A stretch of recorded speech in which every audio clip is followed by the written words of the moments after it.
Please drive to highlighted route. Ready? Yes, ready. Set, Where are we going? go. We are going camping. Where are we going? We're going to a campground close to home. So it's out past the ferry dock, and we should be there in about 10 minutes.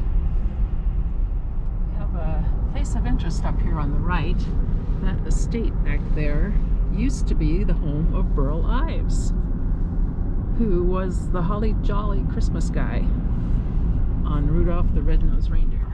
And that's a Christmas story that's supposed to make everybody feel good, but it's actually a pretty nasty story about how it's okay to be mean to people until you find out you can use them for some reason, and then they can be your best friend, which is really a bad lesson there. You should be good to people no matter what. Which way do you want to go? Let's see. Why don't we go this way first and see how things look. I have a few people here already.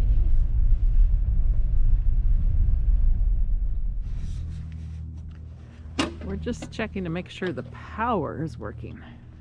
So we brought a fan to keep us warm in the tent.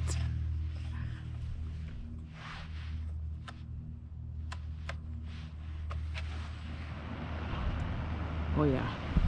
Okie dokie.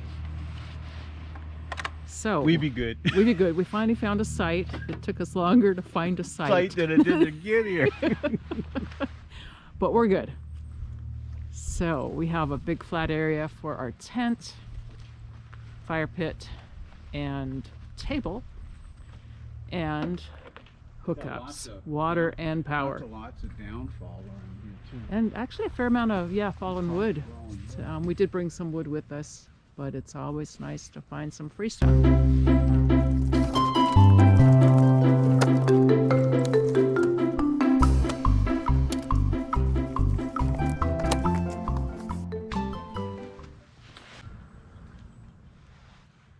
Think you can do me a favor? What's that, my love?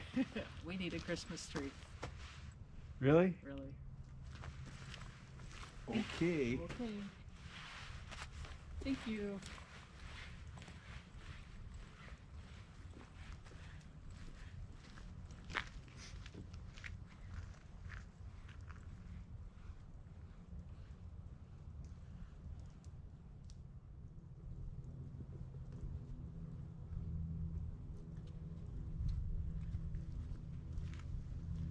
Oh wow, nice job. And where did you find one that already had lights on it? Oh, Awesome. don't ask.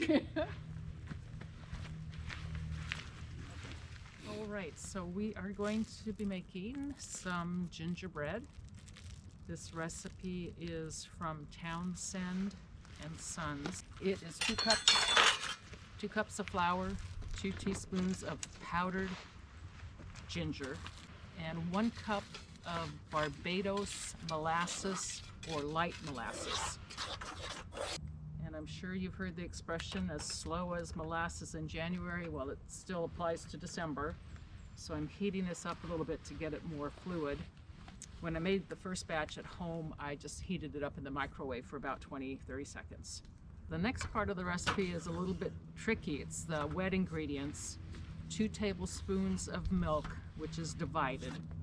And in 1 tablespoon of that milk, you dissolve 3/4 of a teaspoon of pearl ash, which is not readily available. It's something from the 18th century.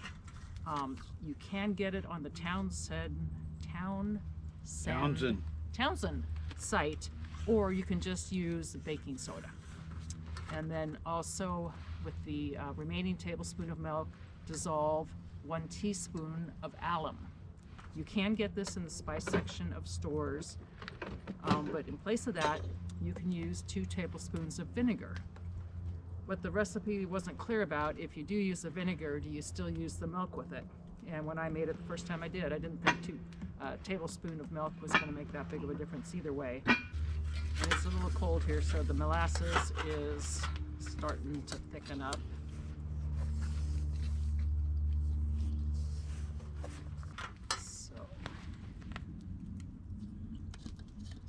I'm going to add a tablespoon of milk to 3/4 of a teaspoon of baking soda, and you want to dissolve it.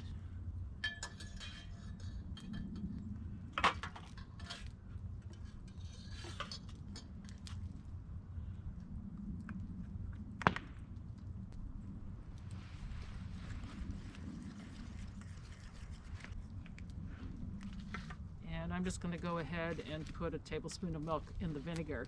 The first time I made it, I used just regular old vinegar. This time I'm using apple vinegar. I think it might add a nice little flavor. We'll find out.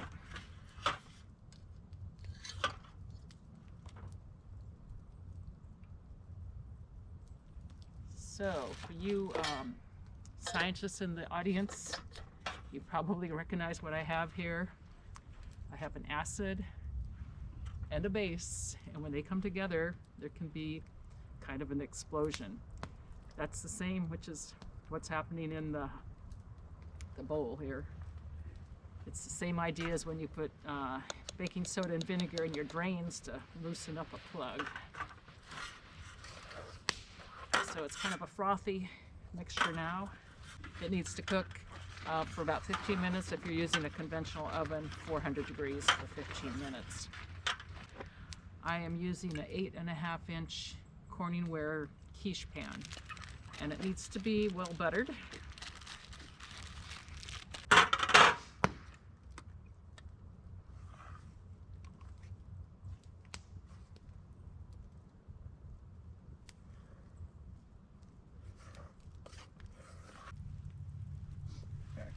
Back away from the fire. Okay. And let's see, we've got a timer here for 15 minutes.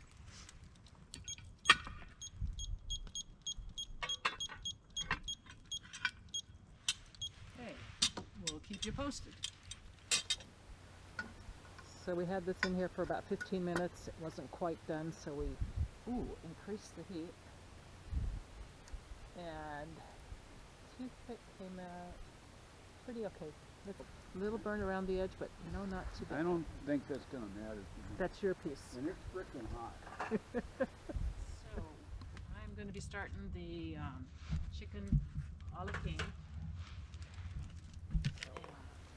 Gonna melt. Whoa, that's hot. Melt the butter. About 4 tablespoons of butter. And we're gonna saute the onions. One medium A little less onion. heat on that. Yeah, maybe get a little bit away. 3/4 cup sliced celery, which I'm sure there's a whole lot more in this than we were a little generous when we were doing it. And 1/4 cup diced green pepper. That's the whole pepper.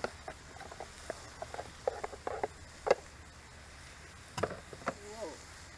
You need to have goggles and a breathing apparatus. Stir in flour and sugar. So it's a 1/4 cup all-purpose flour and 1 teaspoon sugar. I'll start with the 1/4 cup. And sugar.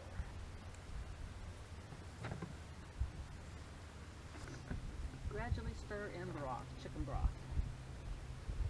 And that is 1.5 cups. This is about 2 cups in here, so I'm just going to wing it.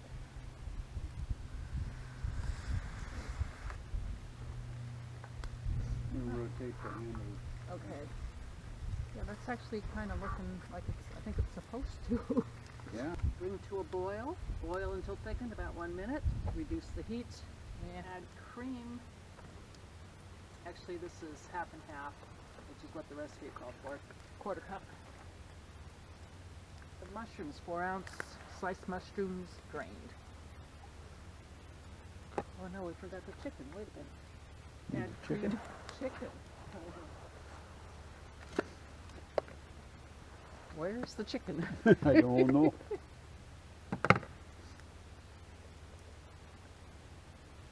Oh yeah, That looks good. that does.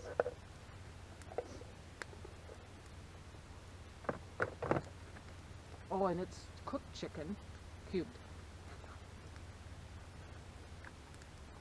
maybe we should start trying to get some toast going.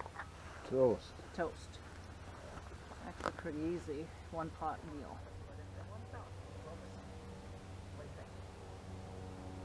Good.